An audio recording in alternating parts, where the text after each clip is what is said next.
Dieu ne peut pas te pardonner si toi tu ne pardonnes pas. Dieu ne peut pas te pardonner si toi-même tu ne pardonnes pas. Et c'est ce que Dieu dit. Si vous pardonnez aux hommes leurs offenses, votre Père Céleste vous pardonnera aussi. Mais si vous ne pardonnez pas, votre Père Céleste ne pourra pas vous pardonner. Même quand vous aurez tout confessé vos péchés devant Dieu, jusqu'à il n'y a plus rien, vous avez vraiment déclaré tout ce qu'il y avait dans votre cahier noir, c'est-à-dire dans votre vie du péché. Si vous-même vous ne pardonnez pas aux autres, tous vos péchés restent dans votre carnet. Tous vos péchés restent. Vous ne serez jamais pardonné par Dieu si vous n'avez pas pardonné aux autres. Et il n'y a que quelqu'un qui a accepté Christ qui peut facilement pardonner à autrui. Parce que c'est Christ qui est venu circoncire nos cœurs méchants pour nous créer de nouveau, pour qu'on le ressemble.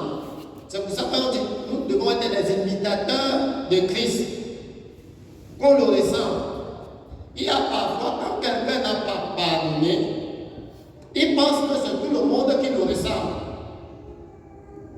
Si bien qu'il passe le temps à se rappeler de ce qu'on lui a fait, il croit que ceux qui sont là, qui l'ont aussi offensé, ceux-là aussi ruminent le mal qu'ils ont eu à faire. C'est quand quelqu'un a changé, quand quelqu'un a pardonné comme Christ, en réalité, il n'a plus le temps de rester là pour ruminer. Pour lui, c'est des actions qui peuvent encore réveiller le passé, comme souvent ça se passe même devant Dieu. Ça dit, tu commets une faute devant Dieu. Dieu, j'ai menti, je ne le ferai plus. Dieu dit que d'accord, je suis d'accord avec toi, tu as pris conscience et tu ne le feras plus. Mais après, tu reprends encore le mensonge. Qu'est-ce que Dieu va faire? Dieu dit, vous allez voir dans Exode, vous vous rappelez de cela même. Il dit, ceux qui ont péché contre moi déjà 10 fois. Or, ce condamné de 10 fois vient pourquoi? Ils ont d'abord péché première fois. Ils se sont repentis. Dieu a dit que d'accord, continuons. Deuxième fois, ils ont péché. Ils se sont repentis. Dieu a dit que d'accord, je pardonne, continuons.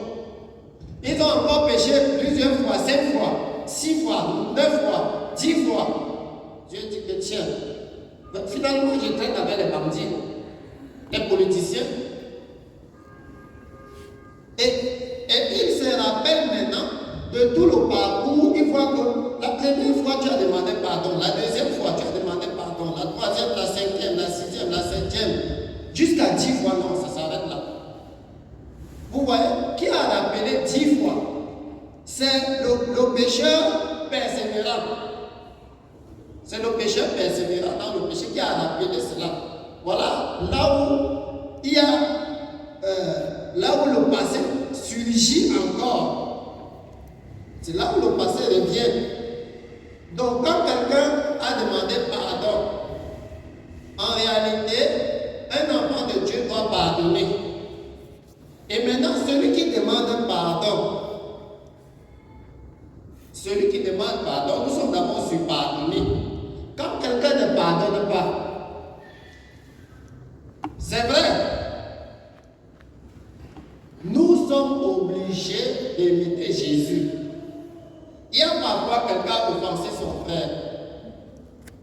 Et chaque fois, il a peur que s'il s'approche de son frère va se rappeler du péché, du mal qu'il lui avait fait. Ce n'est pas automatiquement cela. Parce que tu ne connais pas le niveau spirituel que Christ a déjà circoncis son cœur. Tu ne connais pas. C'est toi qui as peur, qui va se rappeler de ce que je lui ai fait. Mais tu n'es pas lui. Donc, contente-toi seulement de chercher à arranger ce que tu as eu à faire. Mais lui, il a l'obligation de te pardonner. Comme Christ le dit sur la croix.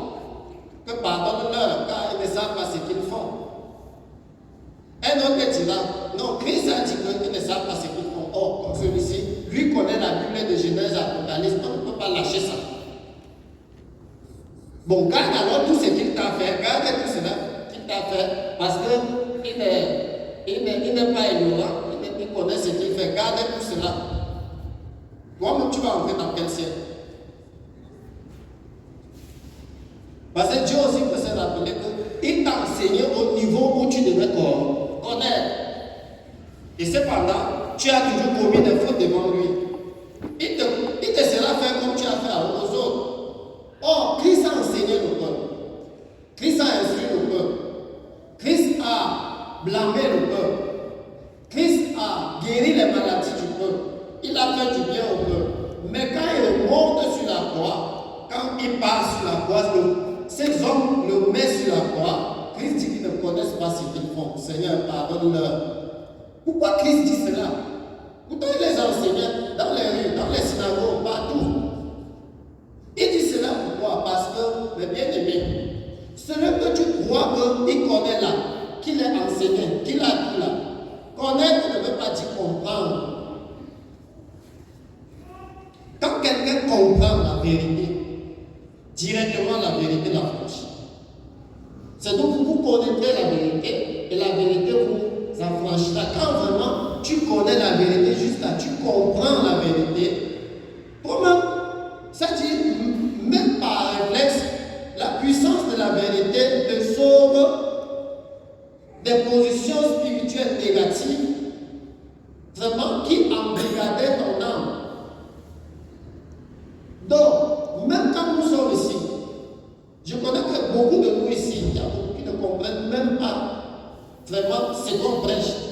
Ils essaient un peu de percevoir le peu que Dieu leur donne de percevoir et de saisir. Et c'est ça qui te retient. Jusqu'au jour où tu comprendras encore plus. Et c'est ce que Jésus a dit au peuple. Que vous avez des yeux, mais vous ne voyez pas. Vous avez des oreilles, mais vous écoutez, mais vous ne comprenez pas. Vous avez les yeux, mais vous ne voyez pas.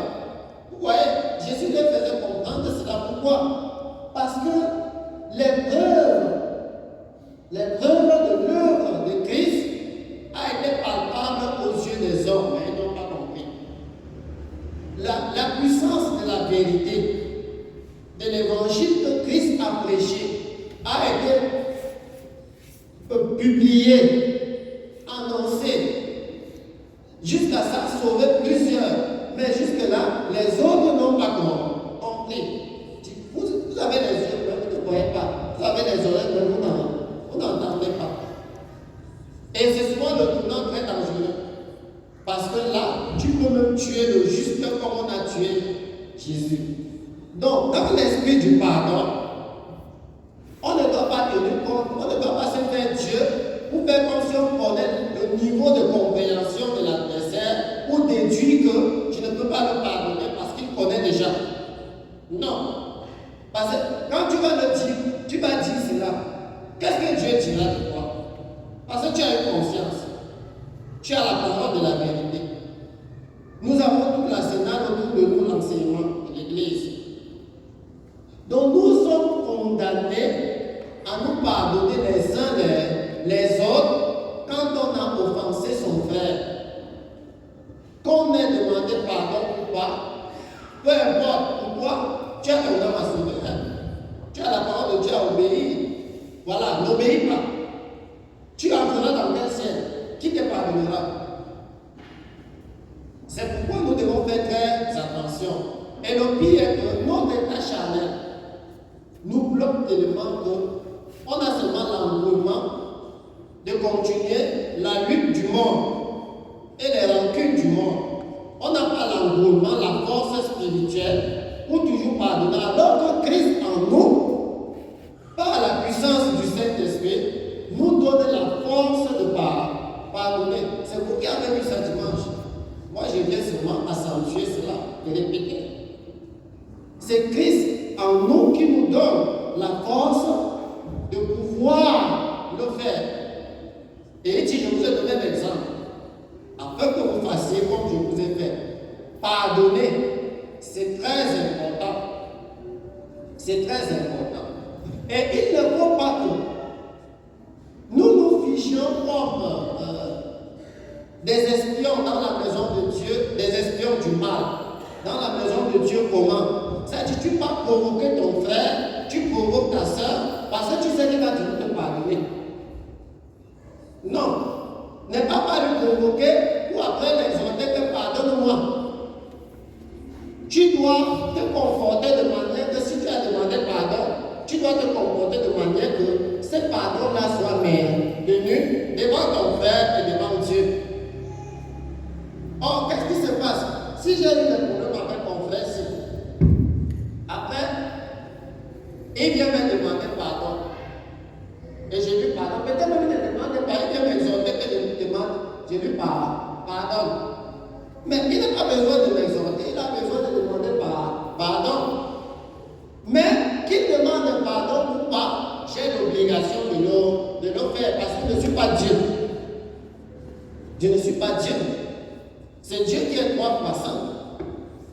Quel qu'en soit le niveau spirituel que nous pouvons avoir, quel qu'en soit le niveau des privilèges que nous pouvons avoir dans l'Église, nous avons l'obligation de pardonner.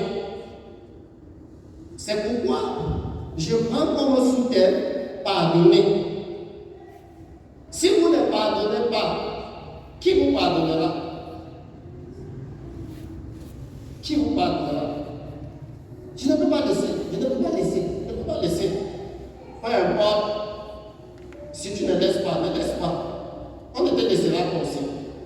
Parce que nous avons affaire à Dieu qui lit nos cœurs, qui sonde nos rangs et qui voit nos actions parce qu'il est vivant.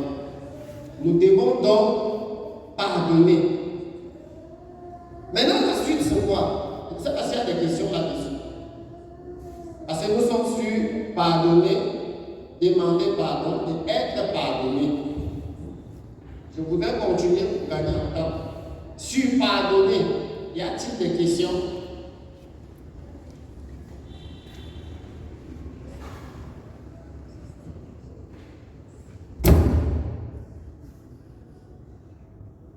Comme il n'y a pas de questions, nous continuons. Demander pardon. Mais bien aimé, celui qui pardonne se libère du fardeau de l'outrage qu'on lui a fait. Celui qui demande pardon se dégage du filet de l'oiseleur parce qu'il a été pris au piège. Celui qui a pardonné, il a l'équilibre à l'image de Dieu de nos frères. Donc il peut vivre avec Dieu. Parce qu'il a la position de l'image de Dieu avant de pardonner le coupable. Alors que celui qui demande pardon, c'est lui qui est dans la position du diable parce qu'il est pécheur. Il a péché contre son frère. Par conséquent, il est en position bas. Et celui qui pardonne ou qui doit pardonner doit être miséricordieux, compatissant envers le pécheur qui vient demander pardon. Ça veut dire que si donc celui qui vient demander pardon prend conscience, peut-être même parce que celui qu'on a offensé, qui doit pardonner, a même prié pour lui. Parce qu'il a le cœur du pardon. Il a même intercédé pour lui, parce qu'il a le cœur du pardon. Et maintenant, celui qui était le coupable, qui est pris au filet, qui est en train d'aller en enfer parce qu'il est coupable, il prend conscience qu'il est coupable et il vient demander pardon.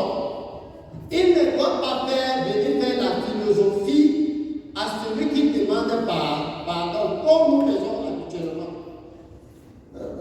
Mon frère, tu sais que le problème qui était là, vraiment, je me suis senti tellement touché. De la manière que tu peux comporter, vraiment, je viens comme ça, je veux vraiment qu'on dialogue. Tu as compris, non? Je veux vraiment qu'on arrange cette affaire parce que vraiment, la manière que tu m'as fait, vraiment, mon cœur était blessé que vraiment, si j'ai mal fait, pardonne-moi alors. Parce que ma réaction, j'ai vu que vraiment, pardonne-moi alors parce que vraiment, la façon que tu as fait là. Ça, c'est une philosophie diabolique. Dans la demande de pardon, il n'y a pas pardon, moi alors si j'ai mal fait. On ne demande pas pardon comme ça. Pourquoi nous ne faisons pas aussi ça devant Dieu? Alors, tu te lèves, tu dis, pardonne-moi alors Dieu. Si j'ai mal fait Dieu, pardonne-moi alors. Pourquoi tu fais ça ton prochain? Pourquoi? Vous savez, c'est l'esprit qui est derrière. Alléluia. L'esprit qui est derrière, si j'ai mal fait, pardonne-moi alors. Pardonne-moi alors. Vous connaissez ce qui est derrière? Le démon qui est derrière, c'est l'orgueil. C'est l'orgueil. Quelqu'un qui a un cœur conquis et humilié et qui demande pardon par humilité, il n'y a plus pardonne-moi alors si j'ai mal fait, pardonne-moi alors. Ce n'est pas la saine doctrine. C'est le diable ça.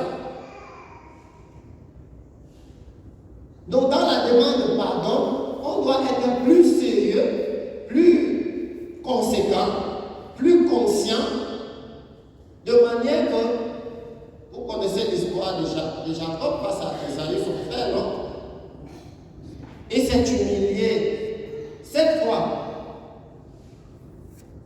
7 fois. Il s'est humilié devant son frère. Et quelle manière s'est prosterné. Il a regardé comme son frère, comme Dieu. 1 fois, 2 fois, 3 fois, 4 fois, jusqu'à 7 fois, pour s'humilier devant son frère. Et avant cela, il a d'abord passé la nuit à implorer la miséricorde de Dieu pour que Dieu lui sauve des mains de son frère. Est-ce que c'est ce que nous faisons? Est-ce que nous savons que nous devons nous humilier devant Dieu jusqu'à ce que, en allant demander pardon, que devant Dieu déjà nous sommes abaissés pour le connaître? Nous venons seulement comme ça, hein? Frère, pardonne-moi alors. Comment ne commence plus? C'est toi qui es la première personne à dire que maman, ne me parle plus comme ça parce que ça me fait pécher. Ah! Si tu veux les exhorter, qu'ils ne parlent plus comme ça, n'attends pas le moment là que tu viens demander pardon. Conquis et humilié, on est dans un état de faiblesse, d'abaissement. Et tenons-nous tranquilles. De la manière que tu demandes pardon à ton frère, Dieu tient compte de cela. Si tu demandes mal pardon, Dieu sait que tu n'as pas demandé pardon. C'est pourquoi, mes bien-aimés, il y a la manière de demander pardon. Il y a d'autres phases. C'est la demande de pardon. Hein? Frère, l'autre jour, quand on causait, vraiment, mon cœur était vraiment touché, si bien que vraiment, j'ai pensé que la manière que tu riais avec moi là, c'était vraiment le mauvais cœur qui t'animait. Vraiment, même la façon que tu étais debout pour lire la lecture, vraiment, je sentais que tu me méprisais, tu ne me considérais pas. Vraiment, il y a des fois que tu me regardes comme si, vraiment, moi j'ai vu que vraiment, il faut que je vienne ouvrir mon cœur. Bon, je n'ai plus de problème, j'ai déjà ouvert mon cœur, je n'ai plus de problème, il faut rester en paix. Il faut rester en paix. C'est ça demander pardon. C'est ça arranger. Vous savez, nous avons appris la politique dans le monde, pour ceux qui ont fait la politique. La malignité, pour ceux qui ont travaillé avec le diable dans la malignité. Nous avons appris toutes sortes de ruses. Mais vous demandez pardon, vous êtes rusé. On est malin. Enlevons toutes ces mentalités-là. C'est pour cela que nos vies spirituelles restent lourdes, froides. Nos vies spirituelles restent non épanouissantes. Non vraiment épanouissantes. Et nous ne pouvons pas être libres. Parce que la vraie demande du pardon amène à la liberté. Et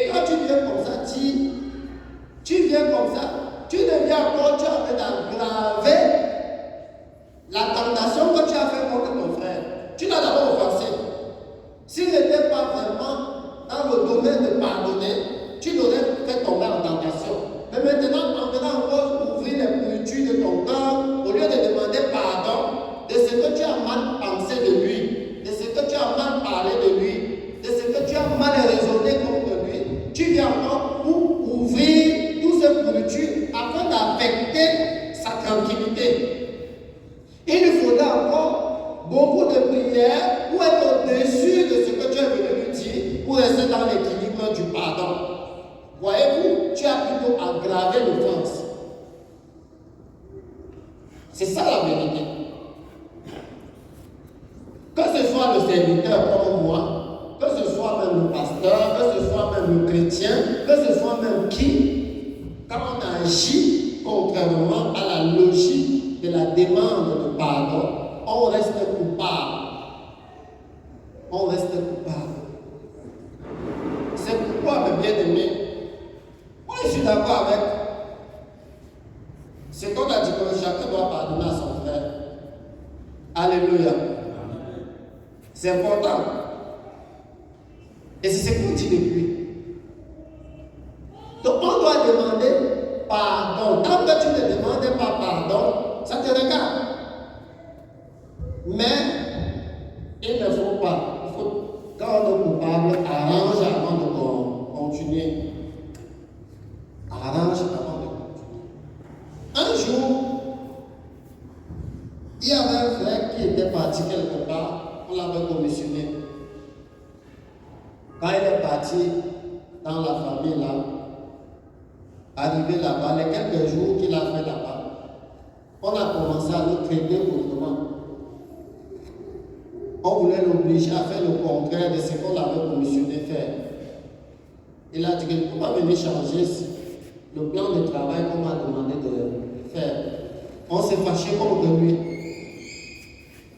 Le frère a compris que c'était un temps difficile.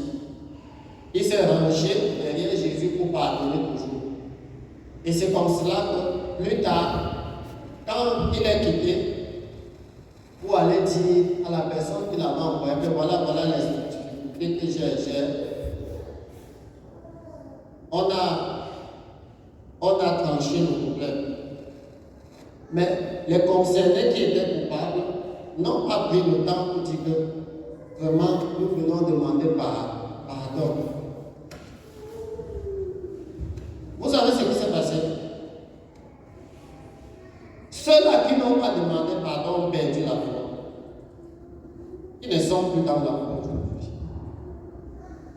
Pourquoi? Parce que quand on se fait fort, quand on est coupable, on descend.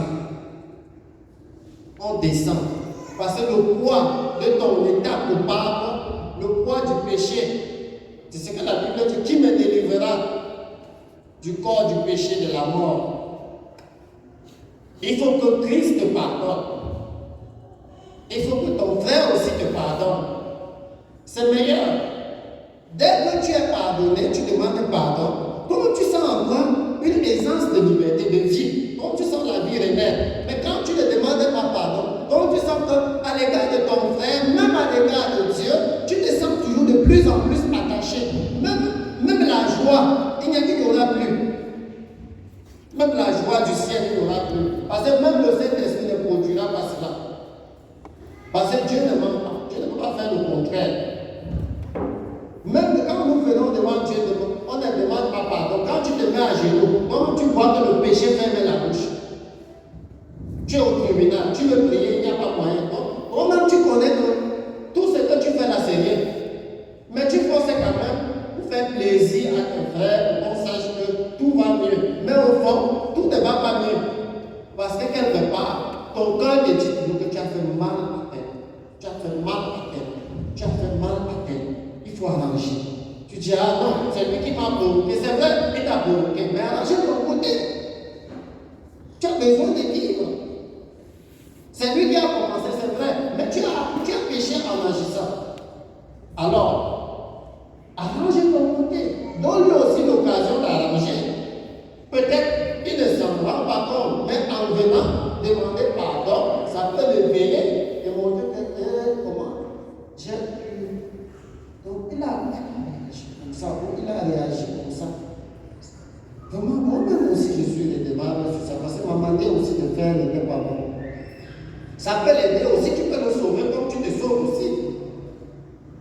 Mais si nous nous crampons dans nos raisonnements et nous pensons que nous allons nous en sortir devant Dieu qui a dit de demander pardon, de vous pardonner réciproquement. Si l'un de vous a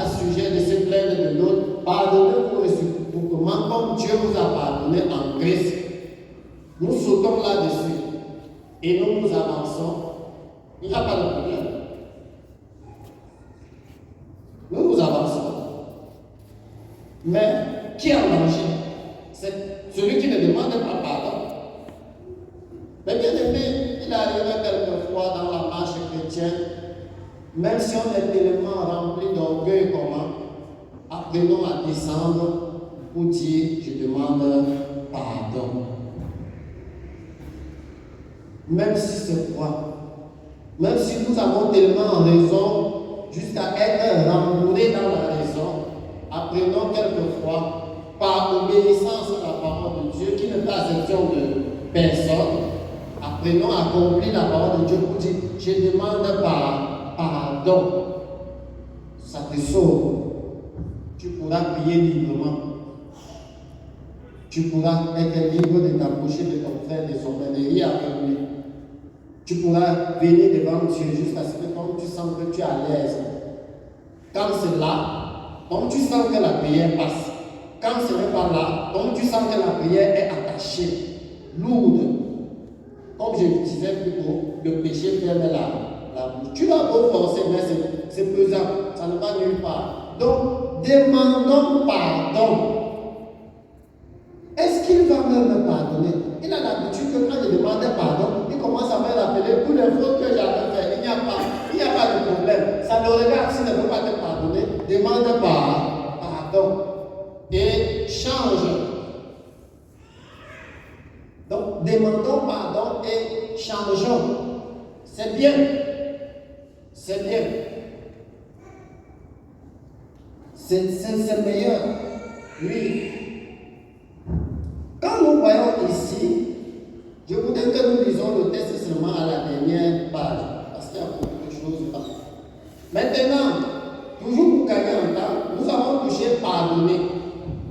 Demander pardon. Maintenant, être pardonné. Alléluia. Prenons le texte de base d'abord. Le texte de base, c'est dans Jean chapitre 42, à partir du verset 7 à 8.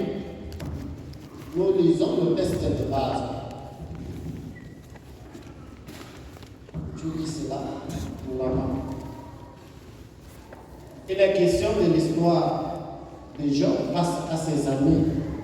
Ses amis qui l'ont outragé verbalement et d'une manière professionnelle. Les amis de Job, qui étaient ses collègues de service, qui ont outragé Job verbalement et d'une manière professionnelle. Parce qu'il y a aussi des manières de offenser. Il y a des personnes très techniques pour offenser son frère. En utilisant même la Bible. En utilisant même les passages bibliques. C'est-à-dire, il offense son frère d'une manière professionnelle, comme je dis. Technique. C'est-à-dire, un passant ne peut pas connaître que tu as envie de crucifier ton frère.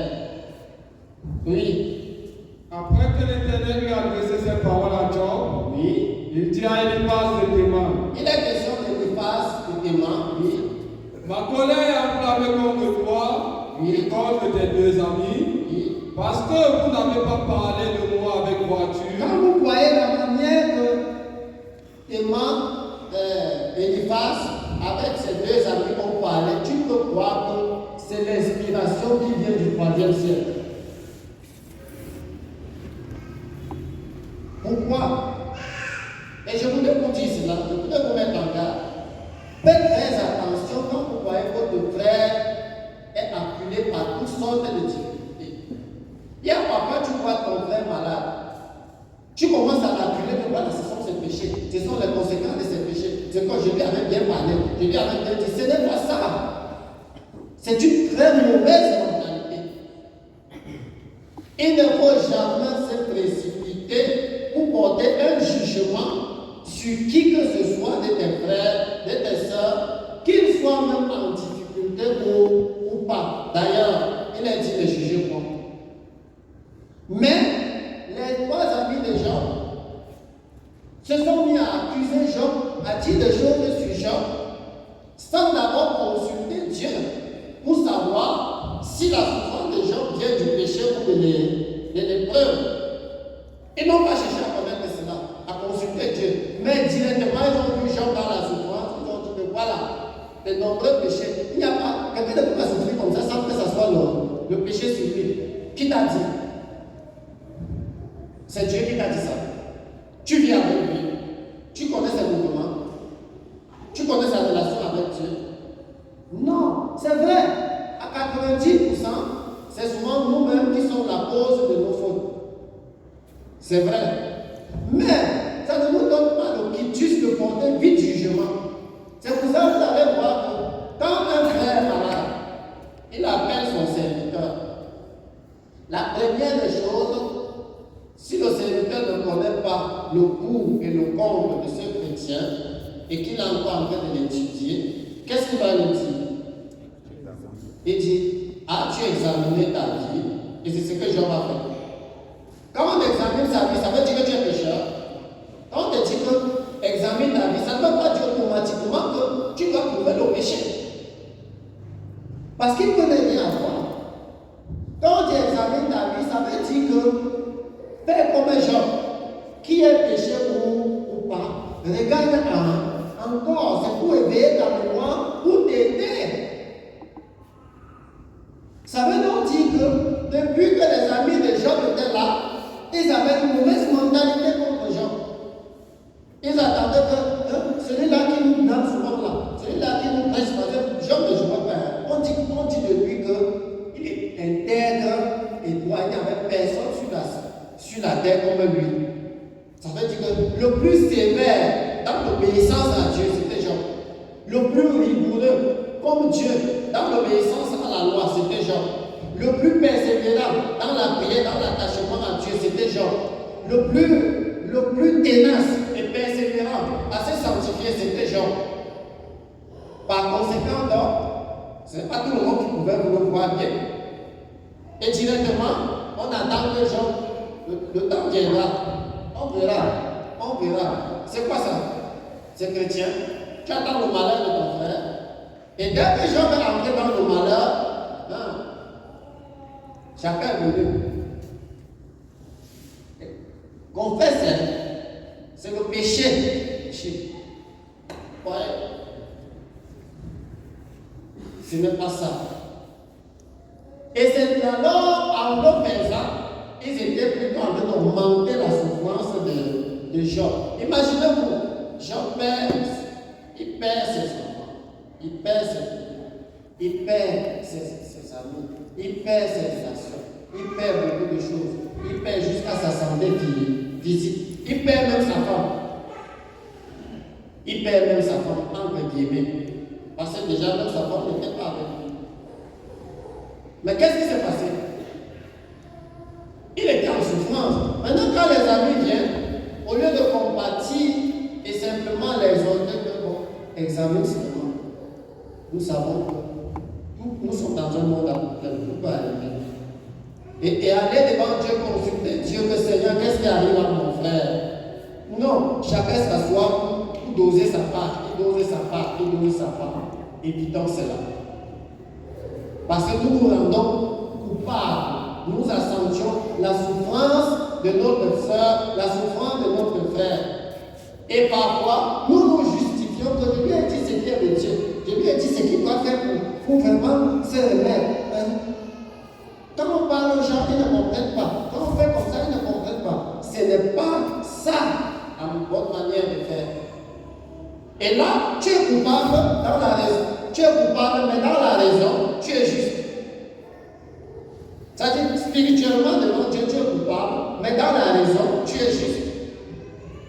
Et voilà là où nous mourons. Et en ce temps-là, tu seras obligé tôt ou tard de demander pardon, parce que tu n'as pas bien jugé, tu n'as pas bien examiné, tu n'as pas bien discerné. Et c'est ce qui arrive aux amis d'aujourd'hui. Parce que vous n'avez pas parlé de moi avec droiture, Oui. comme l'a fait mon serviteur Jean. Quand tu vois mal, tu ne parleras pas droit. Tu parleras aussi dans le sens du mal, même ayant les versets bibliques. Et le diable t'encouragera dans ce domaine parce que tu fais son travail. Oui. Et c'est Dieu qui est en train de reprendre les amis de Jean. Oui. Prenez maintenant cette couronne. Il dit voilà, vous allez partir demander pardon. Prenez maintenant béliers. 7 taureaux et 7 béliers, oui. Allez auprès de mon serviteur Jean Allez là-bas. et offrez pour vous un holocauste. Et offrez pour vous. Allez négocier avec Jean, avec 7 taureaux et 7 béliers. Et offrez maintenant pour vous l'holocauste. L'holocauste, c'est pourquoi? C'est pour le pardon. C'est pour demander pardon et être pardonné. Oui. Jean, mon serviteur, Jean, mon serviteur, priera pour vous. vous voyez qu'il y a des demandes de pardon que si même il y a des fautes, pardon, il y a des fautes que quand même tu vas demander pardon. Si vraiment celui qui est en bon terme avec Dieu, à qui vous avez offensé, n'intercède pas pour vous, vous êtes fini. C'est là où on peut dire qu'il devient Dieu. C'est pourquoi, mes frères, efforçons-nous à ne pas nous offenser les uns les autres. Voici, Job devient Dieu pour Eliphaz, et Dieu lui a donné ce pouvoir-là. Oui, continue, qu'est-ce qu'il dit? Jean, mon serviteur, priera pour vous. Jean, mon serviteur, priera pour vous. Et c'est pas Et ça égal. veut dire que la prière de Jean et de ses amis, c'est nul devant Dieu. Oui, c'est pas Et c'est pas égal pour lui seul pour lui seul que je ne vous traiterai pas selon votre folie. Car vous n'avez pas parlé de moi avec droiture, comme l'a fait mon serviteur Jean. si c'est pas égal pour Job seul. Ça veut dire que si Job les pardonne, Dieu les pardonne. Si Job ne les pardonne pas, ils sont finis.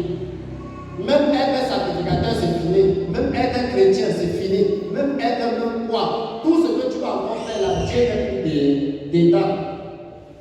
Vous voyez le danger de bien-aimé. Quand nous nous offensons les uns les autres. Et je vous ai dit que l'offense que ceux-ci ont fait était professionnelle, technique. Mais Dieu a révélé qu'ils sont coupables malgré cela. Malgré la politique dans l'offense, ils restent coupables devant Dieu. Quelle qu'en soit la manière que nous pouvons nous faire du mal, techniquement, voyons, faire pour Dieu. Si Dieu n'est pas dedans, d'ailleurs le mal reste en mal. Donc, vous voyez que les amis de Dieu vont être pardonnés par l'intercession de Job. Et c'est ça aussi, vous allez dire à la maison dans Exode 32, 32. C'est aussi cela que Moïse a fait. Quand les enfants d'Israël ont fait le veau d'or, Moïse est venu, il a vu tout cela. Il a blâmé les enfants d'Israël. Les enfants d'Israël étaient abattus, finis. Ils ont commencé à faire comme Moïse leur demandait de faire. Et Moïse a dit, je veux monter devant Dieu pour vraiment si je peux obtenir le pardon de Dieu pour vous. C'est pourquoi, mes bien-aimés, si tu as tellement l'amour d'offenser les gens, si tu as tellement l'amour de faire du mal aux gens, il y a des gens qui ne faut jamais tenter. Il y a des gens qui ne faut jamais tenter. C'est vrai, on ne doit pas faire du mal à tout le monde, c'est bon. Mais il y a des personnes que, quand tu les offenses, tu as touché le cœur de Dieu.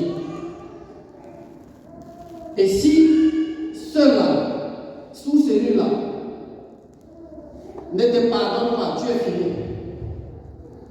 C'est pourquoi, mes frères, nous sommes venus dans la foi pour aller au ciel. On a cru pour que Dieu nous pardonne. Pour que nous demandons pardon, que Dieu nous pardonne et que nous soyons pardonnés. Évitons d'arriver dans les choses qui vont nous amener à apporter la colère divine sur nous ou à apporter des problèmes entre nous et nos frères. Mais efforçons-nous plutôt à rechercher toujours la paix. C'est pour ça qu'on doit rechercher la paix. Parce que tu demandes pardon, tu cherches toujours. Tu cherches à ce que les choses s'arrangent. C'est meilleur. Donc, il y a à pardonner que quelqu'un doit pardonner. Chacun pardonner. Nous sommes au milieu de méchants, mon frère. Et la méchanceté peut se révéler d'une manière ou d'une autre, même au milieu des chrétiens. D'ailleurs, la méchanceté du milieu des chrétiens est devenue très professionnelle, a dépassé même, peut-être même pour les païens, entre guillemets. Mais évitons cela. Apprenons à demander pardon, parce que l'homme n'est pas Dieu. Même moi qui prêche, je ne suis pas Dieu. On doit apprendre à demander pardon. Quand on a demandé pardon, on pardonne. Et il faut rechercher à être pardonné. Il faut rechercher toujours à être pardonné. Et c'est ce que Jacob a fait. Que son frère, coûte que son frère lui pardonne. Quand on ne le fait pas, c'est pas bon. Alléluia. Voilà, mes bien-aimés, ce que nous pouvons comprendre pour ce soir en ce qui concerne le pardon. Que le Seigneur nous bénisse par sa parole. Au nom de Jésus-Christ. Amen.